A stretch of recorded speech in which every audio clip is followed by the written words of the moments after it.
In today's agricultural world, 1 in 5 children are left to die of starvation and hunger. There's nothing more that you can say.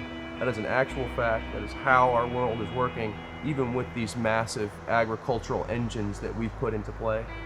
60 years ago, our agricultural landscape here domestically was a conglomeration of small-scale farmers providing for our food supply domestically and internationally.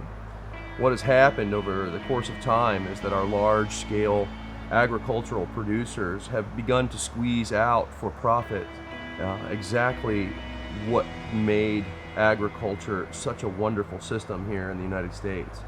We've moved out the small farmer and decreased the actual number of people farming in our world. And by doing so, we've also distanced ourselves greatly from agriculture completely.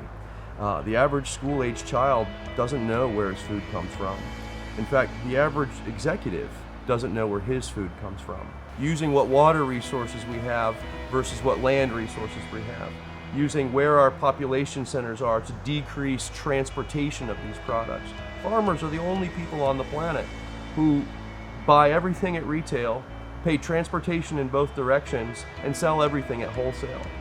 Eliminating that will assist us in increasing the profitability of our local farmer and making that program not only agriculturally sustainable, but also economically sustainable.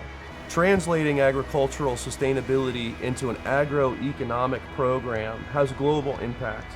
If we're able to take what we do here at HATponics and sustainable agriculture on a local level and translate that through global humanitarian missions, feeding 20 million people by 2020 as just a pilot program, what we're able to accomplish will be transcending agriculture so that it goes back to the people that are eating the food and not to the large corporations that are trying to mass produce food because the demand is so high. Aisle 7 is not our answer. It should be our backyard. It should be our local farmer. It should be our producers that we know because we want to know our food just as they want to know their client. The large-scale agribusinesses have pushed these out, and it's only through mere economics. Nothing that they've done wrong, only that they followed what capitalism has made possible and made a necessary evil to produce enough food for the people on our planet. At HATponics, we're changing that.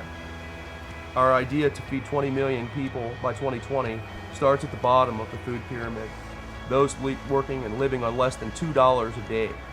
If we are to remove the civilized world, and I'd say the developed nations that we classify along those lines, that number actually increases to 3 out of 5 children will suffer from hunger and 2 out of 5 children will die, just by removing the agricultural engines themselves.